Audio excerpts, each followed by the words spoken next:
ನಾನು ಖಾಸಗಿ ಕಂಪನಿಯಲ್ಲಿ ಕೆಲಸ ಮಾಡಲು ಬಯಸುತ್ತೇನೆ. ಎಲ್ಲರಿಗೂ ನಮಸ್ಕಾರ. ಆನ್ಲೈನ್ ಶಾಪಿಂಗ್ ಭವಿಷ್ಯ ಎಂದು ನಾನು ಬಲವಾಗಿ ನಂಬುತ್ತೇನೆ. ಇದು ಸಮಯವನ್ನು ಉಳಿಸುತ್ತದೆ, ಅಂತ್ಯವಿಲ್ಲದ ಆಯ್ಕೆಗಳನ್ನು ನೀಡುತ್ತದೆ ಮತ್ತು ಎಲ್ಲವನ್ನೂ ನಮ್ಮ ಮನೆ ಬಾಗಿಲಿಗೆ ತರುತ್ತದೆ. ಕೆಲವೇ ಕ್ಲಿಕ್ಗಳೊಂದಿಗೆ ನಾವು ಬಟ್ಟೆ, ಗ್ಯಾಜೆಟ್ಗಳು ಅಥವಾ ದಿನಸಿ ವಸ್ತುಗಳನ್ನು ಸಹ ಆರ್ಡರ್ ಮಾಡಬಹುದು. ಉದಾಹರಣೆಗೆ, ಸಾಂಕ್ರಾಮಿಕ ಸಮಯದಲ್ಲಿ ಅಮೆಜಾನ್ ಮತ್ತು ಫ್ಲಿಪ್ಕಾರ್ಟ್ ಲಕ್ಷಾಂತರ ಭಾರತೀಯರಿಗೆ ಮನೆಯಿಂದಲೇ ಸುರಕ್ಷಿತವಾಗಿ ಶಾಪಿಂಗ್ ಮಾಡಲು ಸಹಾಯ ಮಾಡಿದೆ. ಅದು ಅದ್ಭುತವಲ್ಲವೇ? ಅದು ನಿಜ ಈಶಾನ್, ಆದರೆ ಆಫ್ಲೈನ್ ಶಾಪಿಂಗ್ ವೆಬ್ಸೈಟ್ಗಳು ನೀಡದದ್ದನ್ನು ನಮಗೆ ನೀಡುತ್ತದೆ. ನಿಜವಾದ ಅನುಭವ. ನಾನು ಮಾಲ್ ಅಥವಾ ಸ್ಥಳೀಯ ಮಾರುಕಟ್ಟೆಯಿಂದ ಬಟ್ಟೆಗಳನ್ನು ಖರೀದಿಸಿದಾಗ ನಾನು ಬಟ್ಟೆಯನ್ನು ಮುಟ್ಟಬಹುದು, ಅದನ್ನು ಪ್ರಯತ್ನಿಸಬಹುದು ಮತ್ತು ಗುಣಮಟ್ಟದ ಬಗ್ಗೆ ಖಚಿತವಾಗಿರಬಹುದು. ಆನ್ಲೈನ್ ಫೋಟೋಗಳು ದಾರಿ ತಪ್ಪಿಸಬಹುದು. ನಾನು ಒಮ್ಮೆ ಆನ್ಲೈನ್ನಲ್ಲಿ ಶೂಗಳನ್ನು ಆರ್ಡರ್ ಮಾಡಿದ್ದೆ ಮತ್ತು ಅವು ಸರಿಯಾಗಿ ಹೊಂದಿಕೊಳ್ಳಲಿಲ್ಲ. ಕಾಜಲ್, ಕೆಲವೊಮ್ಮೆ ಉತ್ಪನ್ನಗಳು ಭಿನ್ನವಾಗಿರಬಹುದು ಎಂದು ನಾನು ಒಪ್ಪುತ್ತೇನೆ. ಆದರೆ ಈಗ ರಿಟರ್ನ್ ಮತ್ತು ಮರುಪಾವತಿ ನೀತಿಗಳು ತುಂಬಾ ಸುಲಭ. ಫ್ಲಿಪ್ಕಾರ್ಟ್, ಮಿಂತ್ರಾ ಮತ್ತು ಅಮೆಜಾನ್ ಕೆಲವೇ ದಿನಗಳಲ್ಲಿ ಉಚಿತ ರಿಟರ್ನ್ಗಳನ್ನು ನೀಡುತ್ತವೆ. ಜೊತೆಗೆ ಆನ್ಲೈನ್ ಸ್ಟೋರ್ಗಳು ಅಮೆಜಾನ್ನ ಗ್ರೇಟ್ ಇಂಡಿಯನ್ ಫೆಸ್ಟಿವಲ್ ಅಥವಾ ಫ್ಲಿಪ್ಕಾರ್ಟ್ನ ಬಿಗ್ ಬಿಲಿಯನ್ ಡೇಸ್ನಂತಹ ದೊಡ್ಡ ರಿಯಾಯಿತಿಗಳನ್ನು ನೀಡುತ್ತವೆ. ನೀವು ಯಾವುದೇ ಮಾಲ್ ಮಾರಾಟಕ್ಕಿಂತ ಉತ್ತಮ ಡೀಲ್ಗಳನ್ನು ಪಡೆಯುತ್ತೀರಿ. ಆದರೆ ನೀರ್ಜಾ, ಆಫ್ಲೈನ್ ಅಂಗಡಿಗಳು ಸ್ಥಳೀಯ ವ್ಯವಹಾರಗಳು ಮತ್ತು ಅಂಗಡಿಯವರನ್ನು ಬೆಂಬಲಿಸುತ್ತವೆ. ನಾವು ಹತ್ತಿರದ ಅಂಗಡಿಗಳಿಂದ ಖರೀದಿಸಿದಾಗ ನಮ್ಮ ಸಮುದಾಯ ಬೆಳೆಯಲು ನಾವು ಸಹಾಯ ಮಾಡುತ್ತೇವೆ. ಆನ್ಲೈನ್ ಶಾಪಿಂಗ್ ಮುಖ್ಯವಾಗಿ ದೊಡ್ಡ ಕಂಪನಿಗಳಿಗೆ ಪ್ರಯೋಜನವನ್ನು ನೀಡುತ್ತದೆ, ಆದರೆ ಸಣ್ಣ ಅಂಗಡಿಗಳು ಹೆಣಗಾಡುತ್ತವೆ. ದೀಪಾವಳಿಯಂತಹ ಹಬ್ಬಗಳ ಸಮಯದಲ್ಲಿ ನಾನು ಸ್ಥಳೀಯ ಮಾರುಕಟ್ಟೆಗಳಿಗೆ ಹೋಗಲು ಬಯಸುತ್ತೇನೆ. ಅದು ಉತ್ಸಾಹಭರಿತವಾಗಿರುತ್ತದೆ ಮತ್ತು ನಿಜವಾದ ಜನರನ್ನು ಬೆಂಬಲಿಸುತ್ತದೆ. ರೋಹಿತ್, ನಿಮ್ಮ ಮಾತು ನನಗೆ ಅರ್ಥವಾಯಿತು. ಆದರೆ ಅನೇಕ ಸ್ಥಳೀಯ ಮಾರಾಟಗಾರರು ಈಗ ಆನ್ಲೈನ್ನಲ್ಲಿಯೂ ಮಾರಾಟ ಮಾಡುತ್ತಿದ್ದಾರೆ. ಮೀಶೋ ಮತ್ತು ಅಮೆಜಾನ್ ಮಾರ್ಕೆಟ್ಪ್ಲೇಸ್ನಂತಹ ಪ್ಲಾಟ್ಫಾರ್ಮ್ಗಳು ಭಾರತದಾದ್ಯಂತ ಸಣ್ಣ ವ್ಯವಹಾರಗಳಿಗೆ ಗ್ರಾಹಕರನ್ನು ತಲುಪಲು ಅವಕಾಶ ಮಾಡಿಕೊಡುತ್ತವೆ. ಸಣ್ಣ ಪಟ್ಟಣಗಳ ಕುಶಲಕರ್ಮಿಗಳು ಸಹ ಆನ್ಲೈನ್ನಲ್ಲಿ ಉತ್ತಮ ಆದಾಯ ಗಳಿಸುತ್ತಿದ್ದಾರೆ. ಬಹುಶಃ, ಆದರೆ ಎಲ್ಲರೂ ತಂತ್ರಜ್ಞಾನದ ಬಗ್ಗೆ ಜ್ಞಾನ ಹೊಂದಿಲ್ಲ. ಅನೇಕ ವೃದ್ಧರು ಅಥವಾ ಹಳ್ಳಿಗರು ಆನ್ಲೈನ್ ಶಾಪಿಂಗ್ ಅನ್ನು ಗೊಂದಲಮಯವಾಗಿ ಕಾಣುತ್ತಾರೆ. ಅವರು ಮುಖಾಮುಖಿ ಸಂವಹನಗಳನ್ನು ನಂಬುತ್ತಾರೆ.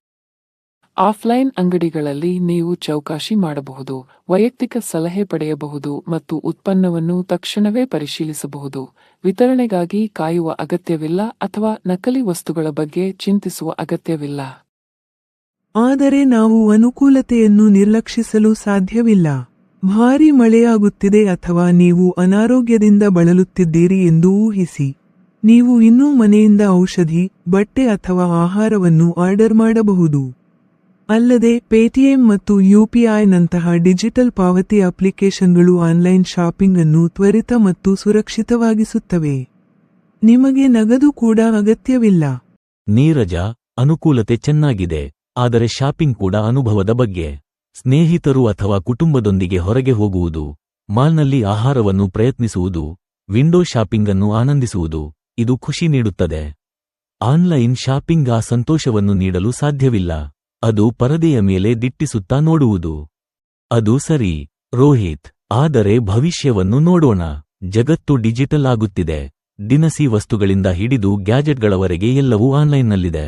ಗ್ರಾಮೀಣ ಪ್ರದೇಶಗಳು ಸಹ ಇಂಟರ್ನೆಟ್ ಪ್ರವೇಶವನ್ನು ಪಡೆಯುತ್ತಿವೆ. ಆನ್ಲೈನ್ ಶಾಪಿಂಗ್ ಇಂಧನವನ್ನು ಉಳಿಸುತ್ತದೆ, ನಗರಗಳಲ್ಲಿ ಜನದಟ್ಟಣೆಯನ್ನು ಕಡಿಮೆ ಮಾಡುತ್ತದೆ ಮತ್ತು ಕಾರ್ಯನಿರತ ಜನರಿಗೆ ಸಮಯವನ್ನು ಉಳಿಸುತ್ತದೆ. ಆದರೆ ಇಶಾನ್, ನೀವು ವಿತರಣಾ ಟ್ರಕ್ಗಳಿಂದ ಪ್ಯಾಕೇಜಿಂಗ್, ತ್ಯಾಜ್ಯ ಮತ್ತು ಇಂಗಾಲದ ಹೆಜ್ಜೆಗುರುತುಗಳ ಬಗ್ಗೆ ಯೋಚಿಸಿದ್ದೀರಾ? ಆನ್ಲೈನ್ ಶಾಪಿಂಗ್ ಪ್ಲಾಸ್ಟಿಕ್ ಬಳಕೆ ಮತ್ತು ಸಾರಿಗೆ ಮಾಲಿನ್ಯವನ್ನು ಹೆಚ್ಚಿಸುತ್ತದೆ. ಇದಕ್ಕೆ ವಿರುದ್ಧವಾಗಿ ಸ್ಥಳೀಯವಾಗಿ ಖರೀದಿಸುವುದರಿಂದ ತ್ಯಾಜ್ಯ ಕಡಿಮೆಯಾಗುತ್ತದೆ ಮತ್ತು ಸುಸ್ಥಿರ ಜೀವನವನ್ನು ಬೆಂಬಲಿಸುತ್ತದೆ. ಕಾಜಲ್, ಅದು ಒಳ್ಳೆಯ ಕಾಳಜಿ. ಆದರೆ ಈಗ ಕಂಪನಿಗಳು ಪರಿಸರ ಸ್ನೇಹಿಯಾಗುತ್ತಿವೆ. ಅಮೆಜಾನ್ ಮತ್ತು ಫ್ಲಿಪ್ಕಾರ್ಟ್ ವಿದ್ಯುತ್ ವಿತರಣಾ ವಾಹನಗಳು ಮತ್ತು ಮರುಬಳಕೆ ಮಾಡಬಹುದಾದ ಪ್ಯಾಕೇಜಿಂಗ್ ಅನ್ನು ಬಳಸುತ್ತಿವೆ. ಅಲ್ಲದೆ ಇ-ಕಾಮರ್ಸ್ ದಿನವಿಡೀ ವಿದ್ಯುತ್ ಬಳಸುವ ದೊಡ್ಡ ಅಂಗಡಿಗಳ ಅಗತ್ಯವನ್ನು ಕಡಿಮೆ ಮಾಡಲು ಸಹಾಯ ಮಾಡುತ್ತದೆ.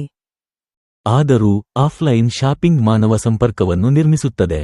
ನೀವು ಅಂಗಡಿಯವರೊಂದಿಗೆ ಮಾತನಾಡಬಹುದು, ವೈಯಕ್ತಿಕ ಶಿಫಾರಸುಗಳನ್ನು ಪಡೆಯಬಹುದು ಮತ್ತು ಮಾರುಕಟ್ಟೆ ಸಂಸ್ಕೃತಿಯನ್ನು ಆನಂದಿಸಬಹುದು. ದೆಹಲಿಯ ಸರೋಜಿನಿ ನಗರ ಅಥವಾ ಮುಂಬೈನ ಕ್ರಾಫರ್ಡ್ ಮಾರುಕಟ್ಟೆಯಂತೆ. ಆ ಅನುಭವಗಳನ್ನು ವೆಬ್ಸೈಟ್ ಎಂದಿಗೂ ಬದಲಾಯಿಸಲು ಸಾಧ್ಯವಿಲ್ಲ. ಸಂಕ್ಷಿಪ್ತವಾಗಿ ಹೇಳುವುದಾದರೆ, ಆನ್ಲೈನ್ ಶಾಪಿಂಗ್ ಕೇವಲ ಅನುಕೂಲತೆಯ ಬಗ್ಗೆ ಅಲ್ಲ, ಇದು ಜಾಗತಿಕ ಪ್ರವೇಶದ ಬಗ್ಗೆ. ಭಾರತದ ಒಂದು ಸಣ್ಣ ಪಟ್ಟಣದ ವಿದ್ಯಾರ್ಥಿಯು ಜಗತ್ತಿನ ಎಲ್ಲಿಂದಲಾದರೂ ಲ್ಯಾಪ್ಟಾಪ್ ಅಥವಾ ಪುಸ್ತಕವನ್ನು ಆರ್ಡರ್ ಮಾಡಬಹುದು. ಅದು ನಿಜವಾದ ಸಬಲೀಕರಣ.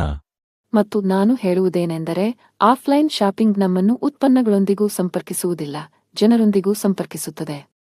ಇದು ನಮ್ಮ ಸ್ಥಳೀಯ ಸಂಸ್ಕೃತಿ ಮತ್ತು ಆರ್ಥಿಕತೆಯನ್ನು ಜೀವಂತವಾಗಿರಿಸುತ್ತದೆ. ಆಭರಣ ಅಥವಾ ಸಾಂಪ್ರದಾಯಿಕ ಬಟ್ಟೆಗಳನ್ನು ಖರೀದಿಸುವಂತಹ ಕೆಲವು ವಿಷಯಗಳು ವೈಯಕ್ತಿಕವಾಗಿ ಉತ್ತಮ ಭಾವನೆ ಮೂಡಿಸುತ್ತವೆ. ಆನ್ಲೈನ್ ಶಾಪಿಂಗ್ ಇಲ್ಲಿಯೇ ಉಳಿಯುತ್ತದೆ. ಇದು ತಂತ್ರಜ್ಞಾನದೊಂದಿಗೆ ವಿಕಸನಗೊಳ್ಳುತ್ತಿದೆ. ಎಐ ಸಲಹೆಗಳು, ಎಆರ್ ಪ್ರಯತ್ನಗಳು ಮತ್ತು ವೇಗದ ವಿತರಣೆ. ಇದು ಸಮಯವನ್ನು ಉಳಿಸುತ್ತದೆ ಮತ್ತು ಲಕ್ಷಾಂತರ ಆಯ್ಕೆಗಳಿಂದ ಆಯ್ಕೆ ಮಾಡುವ ಸ್ವಾತಂತ್ರ್ಯವನ್ನು ನೀಡುತ್ತದೆ. ಆದರೆ ಅಂಗಡಿಗೆ ಹೋಗಿ, ಉತ್ಪನ್ನವನ್ನು ಮುಟ್ಟಿ, ನಿಜವಾದ ಜನರೊಂದಿಗೆ ಮಾತನಾಡುವುದರಿಂದ ಸಿಗುವ ಆನಂದವನ್ನು ಯಾವುದೇ ಅಪ್ಲಿಕೇಶನ್ ಬದಲಾಯಿಸಲು ಸಾಧ್ಯವಿಲ್ಲ. ಶಾಪಿಂಗ್ ಎಂದರೆ ಕೇವಲ ಖರೀದಿಸುವುದಲ್ಲ, ಅದು ಅನುಭವ ಮತ್ತು ನಂಬಿಕೆಯ ಬಗ್ಗೆ.